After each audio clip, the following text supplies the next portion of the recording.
Hey,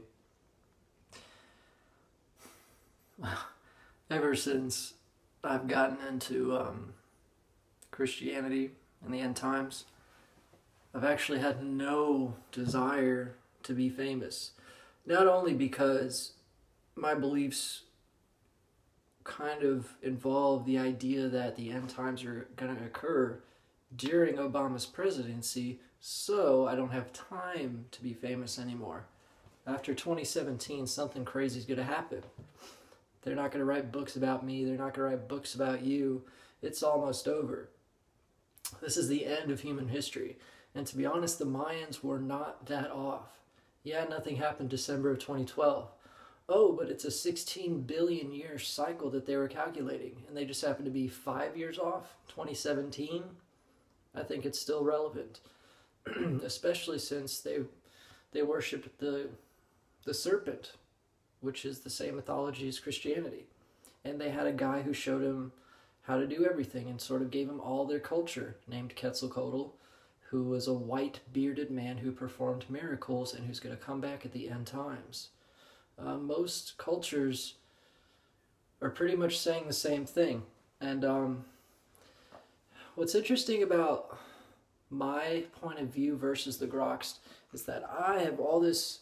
The Grox he has it down. He's as simple as possible. He gives you the most basic information ever. And I looked at his birth chart, and he's got Cancer, Leo, Virgo, Libra, Scorpio, and that's it. Every sign except Cancer and Scorpio I don't have. And he doesn't have any Taurus. He doesn't have Gemini, Aries, Pisces, Aquarius, Capricorn, Sagittarius. None of those. And most of those, except for Gemini and Taurus, I have. Aquarius is kind of into out there esoteric weird stuff, and so is Pisces.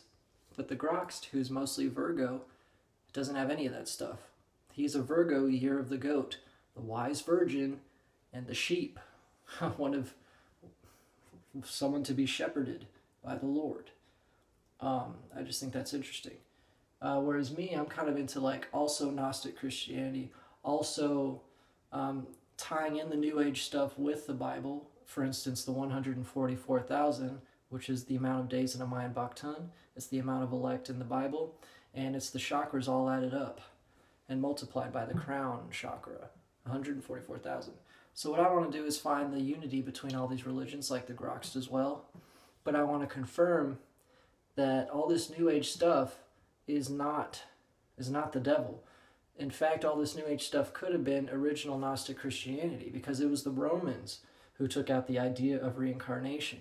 It was the Romans who took out the mushroom usage in the older Christian cults. Okay, it's the Romans who pretty much blasphemed it, because they didn't want it to overrule them. So just know that because Christianity is real, a lot of that other New Age stuff is not discounted. That New Age stuff, if it really does exist, is proof of God. It's not proof of the devil, okay? The four heads of Ezekiel and Revelation are the lion, the man, the Taurus, the eagle. Leo, Aquarius, the bull Taurus, and the Leo lion, okay? Scorpio eagle. The Bible hides astrology, so you can't say astrology is satanic. Especially since Jesus is the fisher of men, and he came during the Pisces era. Sorry, it's hot in here. But yeah, just think about it. It's a crazy world, but I do believe you can be saved just by knowing the basic simple stuff. But if you want to get deeper into it, you can, and it's not bad for you, as long as you still have that basic faith that Jesus did everything. And then you can still look into other stuff if you feel like it.